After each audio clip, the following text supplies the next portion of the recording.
আসসালামু আলাইকুম ওয়া রাহমাতুল্লাহি ওয়া বারাকাতুহু। ওয়া আলাইকুম আসসালাম ওয়া রাহমাতুল্লাহি ওয়া বারাকাতুহু। আলহামদুলিল্লাহি নাহমাদুহু ওয়া নাস্তাঈনুহু ওয়া নাস্তাগফিরুহু ওয়া নাউযু বিল্লাহি মিন শুরুরি আনফুসিনা ওয়া মিন সাইয়্যাতি আমালিনা ওয়া আশহাদু আল লা ইলাহা ইল্লাল্লাহু ওয়াহদাহু লা শারীকা লাহু ওয়া আশহাদু আন্না সাইয়্যিদানা মুহাম্মাদান আবদুহু ওয়া রাসূলুহু সাল্লাল্লাহু আলাইহি ওয়া আলা আলিহি ওয়া সাহবিহি ওয়া সাল্লামা তাসলিমান কাসীরা।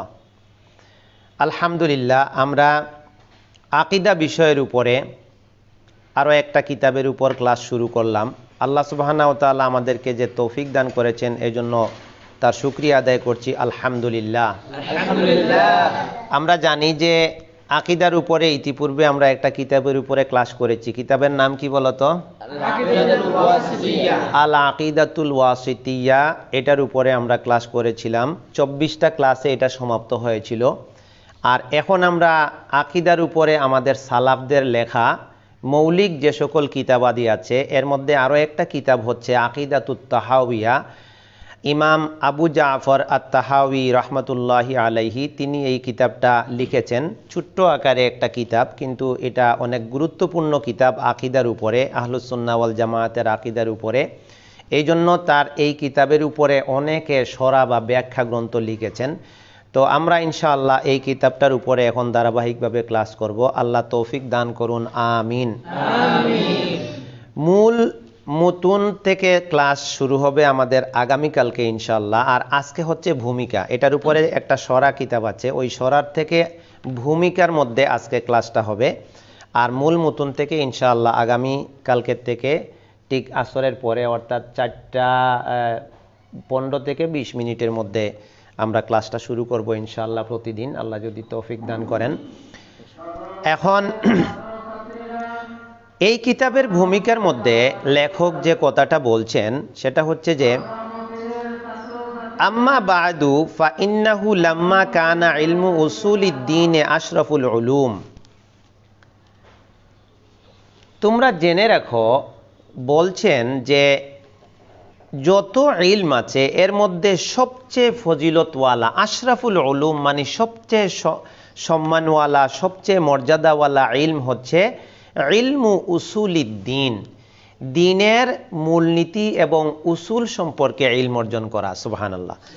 তাহলে যত ইলম আছে এর মধ্যে সবচেয়ে ফজিলতের এবং মর্যাদার ইলম কোন বিষয়ের ইলম? উসুলুদ্দীন, দ্বীনের উসুলের উপরে। আর এই উসুলুদ্দীনই হচ্ছে ইলমুল ঈমান ওয়াল আকিদা, অর্থাৎ অন্তরের সাথে সম্পৃক্ত বিষয়ের ইলম। ইসলামের কাজগুলো হচ্ছে দুই রকম। একটা হচ্ছে যেটা অন্তরের সাথে সম্পৃক্ত থাকে, এটার নামই হচ্ছে ঈমান, এটার নামই হচ্ছে আকিদা। আর কিছু কাজ আমরা জাওয়ারেহ এর মাধ্যমে পালন করে থাকি, এগুলাকে বলা হয় আমালুস সালিহা, নেক কাজ যেগুলো, এগুলা হচ্ছে আমাল। তাইলে একটা হচ্ছে আমাল আর একটা হচ্ছে আকিদা বা ঈমান। তো বাহ্যিক আমল যেগুলো আমরা করি অঙ্গ প্রত্যঙ্গের মাধ্যমে, এগুলো নির্ভর করে অন্তরের আকিদার উপরে। এই জন্য আকিদা যদি বিশুদ্ধ থাকে তাহলে অন্যান্য আমলগুলো কাজে লাগে, আর আকিদা যদি নড়বড়ে হয়ে যায়, নষ্ট হয়ে যায়, তাহলে আকিদা কাজে, অন্যান্য আমলগুলো কাজে লাগে না। যেমন ভিত্তি নষ্ট থাকলে ইমারত উঁচু করে বানাইয়া লাভ নাই, ধসে পড়বে। আর ভিত্তি মজবুত থাকলে 20 তলা করলেও সেটা টিকবে, অনুরূপ। এই জন্য তিনি বলছেন যে সবচেয়ে মর্যাদাপূর্ণ ইলম হচ্ছে উসুলুদ্দীনের উপরে ইলম অর্জন করা। এই জন্য ওয়াহুয়াল ফিকহুল আকবারু বিন্নিসবতে ইলাল ফুরুই। দ্বীনের ইলম বা বুঝকে বলা হয় ফিকহ। এটাকে কি বলা হয়? ফিকহুন। ফিকহুনের অর্থ হচ্ছে দ্বীনের বুঝ। তিনি বলছেন যে ওয়াহুয়াল ফিকহুল আকবারু, এই আকিদার জ্ঞান, উসুলুদ্দীনের উপরে ইলম অর্জন, এটার নাম হচ্ছে ফিকহুল আকবার, মানে বড় ফিকহ।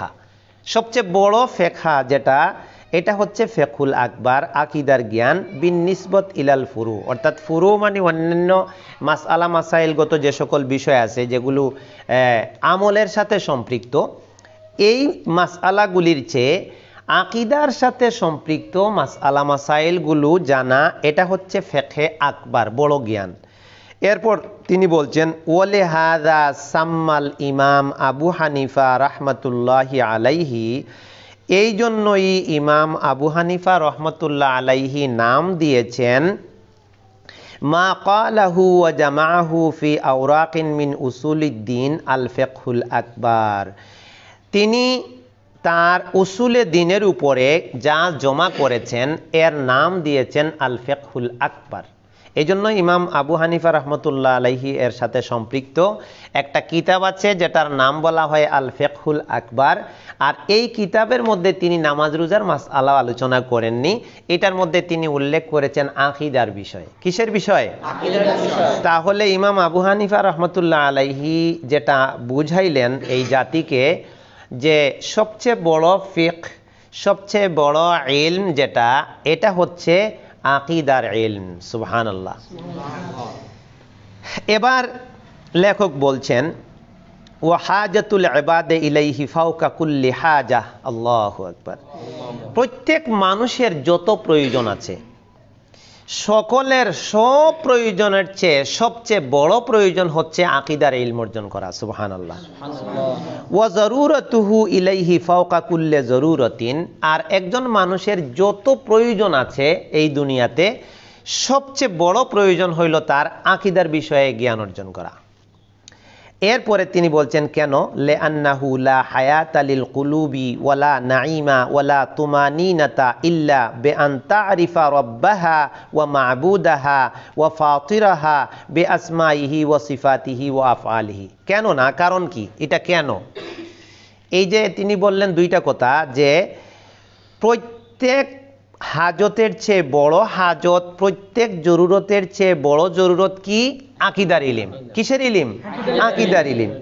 এর কারণ হচ্ছে এই অন্তরটার কোনো জীবন থাকবে না, এই অন্তরে কোনো ইতমিনান, কোনো প্রশান্তি থাকবে না যতক্ষণ পর্যন্ত এই অন্তর তার মাবুদকে এবং তার ফাতিরকে, অর্থাৎ তার স্রষ্টাকে এবং তিনি তার কাছে কি চাচ্ছেন, তার আসমাইহি ও সিফাতিহি ও আফআলিহি, তার নাম কি কি, তার সিফাত কি কি, তার কাজ কি কি, এই জিনিসগুলি সহ তার রবকে যত সময় পর্যন্ত না জানবে মানুষ, ততক্ষণ পর্যন্ত তার অন্তর জীবন লাভ করতে পারবে না।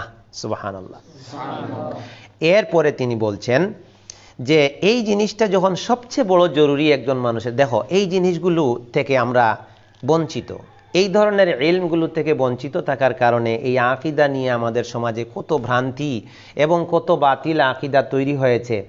আর ইমাম আবু হানিফা রহমতুল্লাহ আলাইহি আমাদেরকে কি শিখায় গেলেন, যে সবচেয়ে বড় ফিকহ হচ্ছে আকীদার জ্ঞান অর্জন করা, এটাই সবচেয়ে বড় প্রয়োজন মানুষের, আর এটাই তার সবচেয়ে বড় হাজত। কারণ যতক্ষণ পর্যন্ত একজন মানুষ তার স্রষ্টাকে না চিনবে, যতক্ষণ পর্যন্ত একজন মানুষ তার মাবুদকে না চিনবে, ততক্ষণ পর্যন্ত তার অন্তর মৃত থাকবে, এটা জীবিত থাকবে না এবং সে প্রশান্তিও লাভ করতে পারবে না। এরপরে তিনি বলছেন যে এই রবকে চিনতে হলে মুহালুন আন নাস্তাকিল্লাল উকুলু বিমারিফাতি যালিকা, এই স্রষ্টাকে চিনতে যাইয়া আকল অপারগ, শুধু আকল দিয়ে আল্লাহকে চিনা যায় না, যার কারণে প্রয়োজন হয়েছে বাসুর রাসূলে বিহি মুআররিফিনা ওয়া ইলাইহি দাঈনা। এই জন্য আল্লাহ সুবহানাহু ওয়া তাআলা যুগে যুগে রাসূল পাঠানোর প্রয়োজনীয়তা অনুভব করেছেন। এই জন্য যে তিনি তাদের কাছে ওহী পাঠান তার পক্ষ থেকে, আর এই রাসূলদের মাধ্যমে মানুষ তাদের স্রষ্টাকে এবং মাবুদকে চিনতে পেরেছে। সুবহানাল্লাহ। এরপর বলছেন যে যখন আল্লাহকে চিনাটা হচ্ছে সবচেয়ে বড় কাজ, আর এই আল্লাহকে চিনতে হলে মাধ্যম হচ্ছেন নবী রাসূল, আর এই নবী রাসূলদের কাছে আল্লাহ পাঠিয়েছেন ওহী। কি পাঠিয়েছেন? ওহী। এই ওহীর মাধ্যমে নবী রাসূলরা আল্লাহকে চিনেছেন, আর এই ওহীর মাধ্যমে তারা আল্লাহকে চিনে মানুষকেও আল্লাহর সাথে পরিচয় করিয়ে দিয়েছেন। এই জন্য ওহির নাম কি হয়েছে? ওয়ালিহাযা সাম্মাল্লাহু মা আনজালাহু আলা রাসূলিহি রূহান লিতাওয়াক্কুফিল হায়াতিল হাকীকাতি আলাইহি। আল্লাহ সুবহানাহু ওয়া তাআলা তার নবীর উপরে যে ওহী নাজিল করেছেন এটাকে তিনি রূহ বলেছেন, এই জন্য যে মানুষের প্রকৃত জীবন এই ওহীর ইলমের মধ্যে আছে। সুবহানাল্লাহ। আরো কি বলেছেন? ওয়া নূরান লিতাওয়াক্কুফিল হিদায়াতি আলাইহি, আর তিনি যে ওহী নাজিল করেছেন এটাকে নূর বলেছেন, কারণ হেদায়েতের নূর এই ওহীর মধ্যেই আছে। সুবহানাল্লাহ। এর দলিল কি? তিনি দুটি আয়াত উল্লেখ করেছেন, একটা সূরা মুমিন বা সূরা গাফিরও বলা হয়। এর 15 নম্বর আয়াতে আল্লাহ কি বললেন?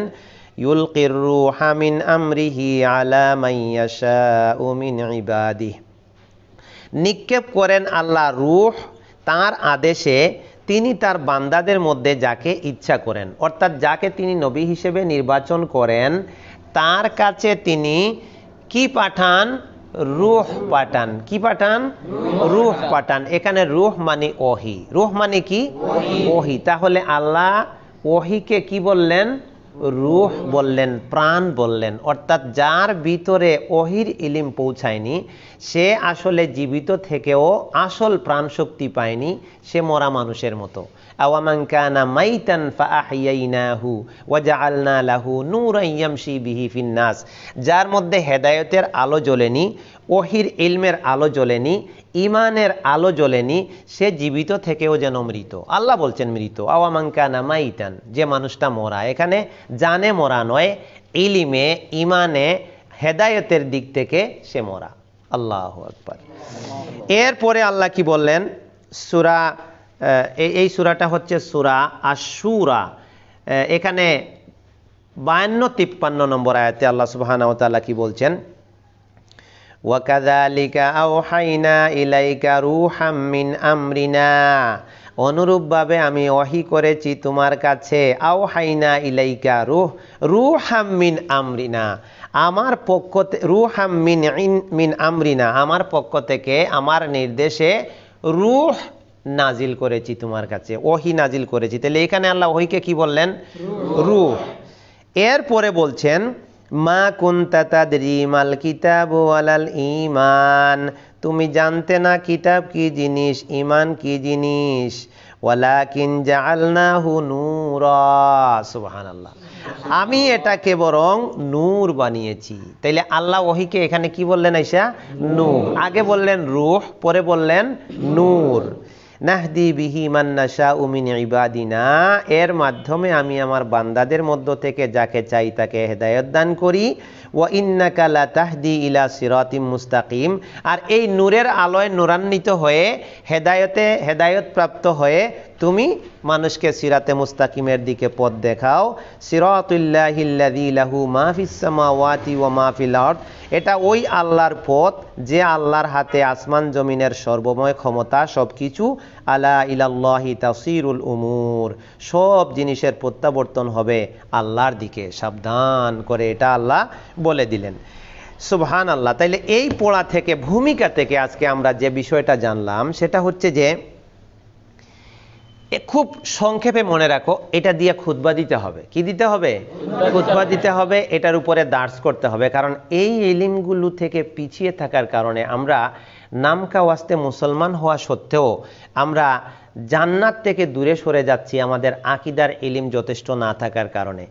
এই ভূমিকা থেকে আমরা যেটা শিখলাম, তিনি ভূমিকা আলোচনা করার পরে বলতেছেন যে সবচেয়ে বড় ইলম, সবচেয়ে বড় বিদ্যা হচ্ছে উসুলুদ্দিন তথা আকীদার বিদ্যা। কিসের বিদ্যা সবচেয়ে বড় বিদ্যা?